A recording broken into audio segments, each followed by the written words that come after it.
What's up YouTube, Jeff back again, and today another very exciting video for you guys. So much Samsung software news, new software, One UI 5.0, good lock updates galore. And today we're going to be talking about a full overview of the new good lock application called Camera Assistant, which you can see right there.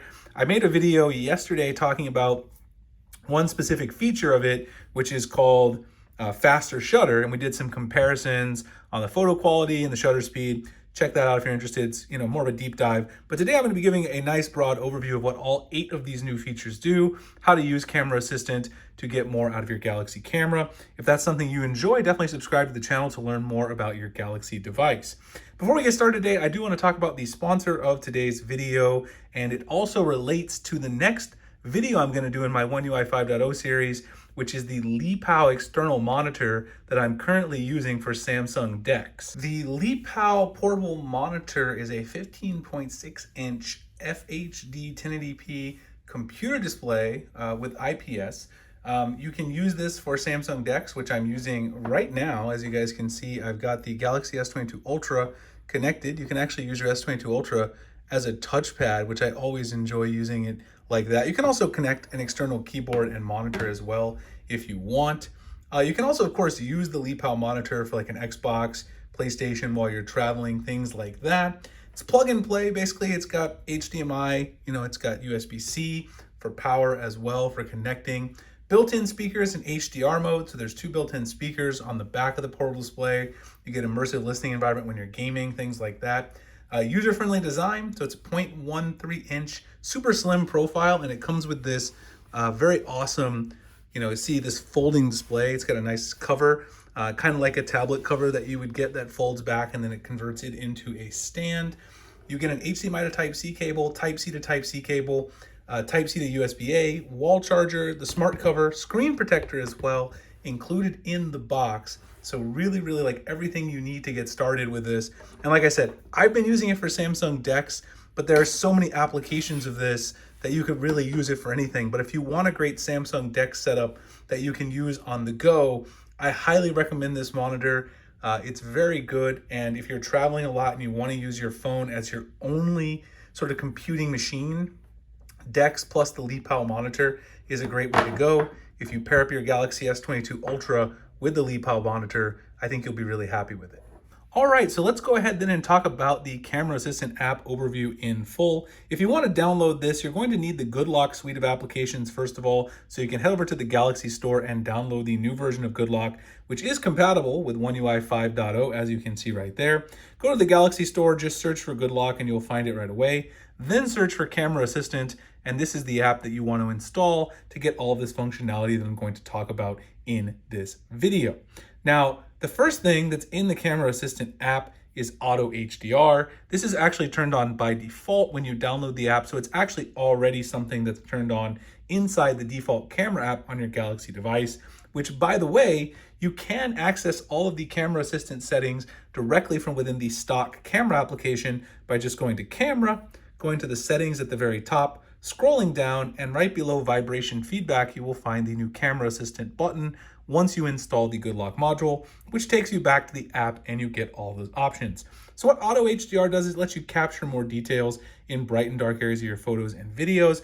This is on by default, so it's something you're probably already using in the stock camera app. There's not really a lot to say about it since it's already there, but it is something I would recommend leaving on that you really do want to turn on to get the best experience out of the Samsung camera.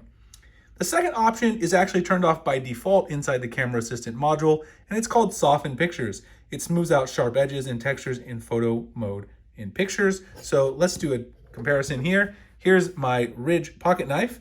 It's off right now, which it is by default in the Samsung camera. Let's snap a quick photo here. And let's leave that. Let's go back here to Camera Assistant. Let's turn Soften Pictures on. I'm going to close out the camera application so that it resets it a little bit. We're going to go back in here, take another photo, and then let's compare these 2 photos. So here is the one I took with the regular. You can see the edges are quite sharp. That's your pretty signature of Samsung's processing here. You can kind of see where it meets the table. And then if you look here, you can see there's less detail around the edges where the knife kind of meets the table, but it's certainly softer around there. You guys can see again, there you go. And you can see it definitely works. So it's definitely doing exactly what it says. You soften up the edges a little bit. You definitely capture a little less detail, but it actually looks a little bit nicer if you're looking at it from further away. So whether or not you really want to use this is entirely up to you. It's you know, it really is personal preference as to whether or not you like it. I probably will leave that one off myself, but it's one that you have to really make a decision as to which one you want to go with. The next one is the auto lens switching. Now this is on by default because your Galaxy camera does this by default. And basically this lets the camera pick the best lens. Obviously we got a lot of them on the Galaxy S22 Ultra based on the zoom, the lighting, and distance to the subject.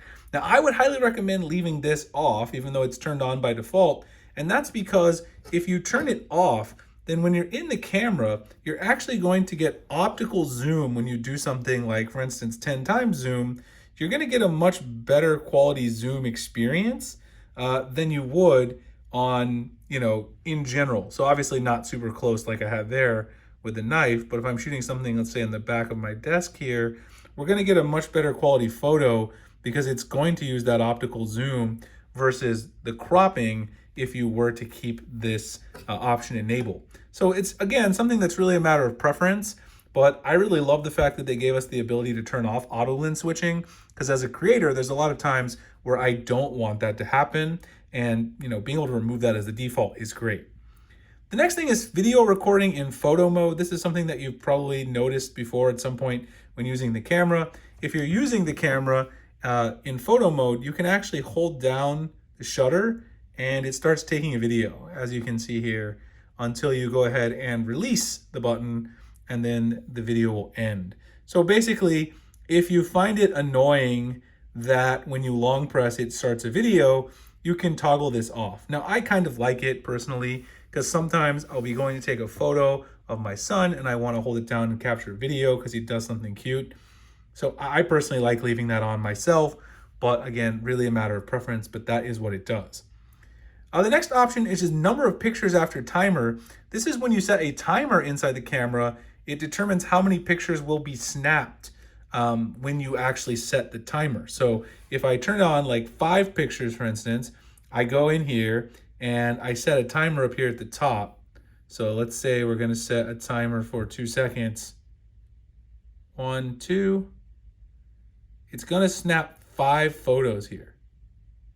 See how it's doing 3, 4, and 5. That's kind of cool because let's say you're taking a selfie or you're taking photos of something that's like an action shot and you want to capture various different, you know, pieces of the action. You could very well take, you know, 5 photos, or I think even it goes up to 10, maybe up to 7. You can do up to 7 photos. I kind of like having on 3. And then maybe you'll make sure you get a good shot if you do that. I think that's very cool because of course you have burst mode in general, but now you can basically have a burst mode with a timer, and I think that's really awesome. Faster shutter, I talked about this, you know, in the previous video where we did a deep dive. Basically, faster shutter is just going to allow you to take photos more rapidly in succession, also give you a little bit better way of capturing action in general. Oops, I got to turn the timer off, of course. But you can then take a lot more photos in succession with the, you know, the shutter is going to reset faster. The shutter speed and shutter lag has always been a complaint on Samsung phones. They claim there can be a decrease in photo quality, but I haven't really noticed much of a decrease with the faster shutter. So for now, I'm going to leave that on. It does appear to help with capturing, you know, moving objects and things like that a little bit better with the shutter lag. And it definitely allows you to capture, you know, take rapid fire shots that are kind of controlled rapid fire shots that you're framing a little bit better. So I'm going to leave that on. Camera timeout. This is pretty self-explanatory, just how long you want to wait if you have the camera open until it times out. And then the last one, which is clean preview on HDMI displays. This would be like if you have, you know, a monitor like the Lepow monitor that I showed you guys for I'm using for DeX connected. It then shows it without the settings or buttons like the camera button, because of course you're just kind of previewing it when you have it on your external display. So it's definitely something I'm going to leave on. So these are the settings I'm going to have: HDR on, soften off, auto lens switching off, video recording on, faster shutter on. I'm probably going to leave the number of pictures on timer at 3, camera timeout at 2, and clean preview on as well. Those are going to be my camera assistant settings. Hopefully those are helpful for you guys. Hope you enjoyed the video as well. If you did, like, comment, subscribe if you want to know your phone better, because that's what I do here, is I talk about how to customize your device and get the most out of it. Definitely check out the Lepow monitor that I'm using for my deck setup. The link will be in the description, the pinned comment below. I appreciate you guys checking out this video, and I'll see you in the next one. Thanks a lot for watching.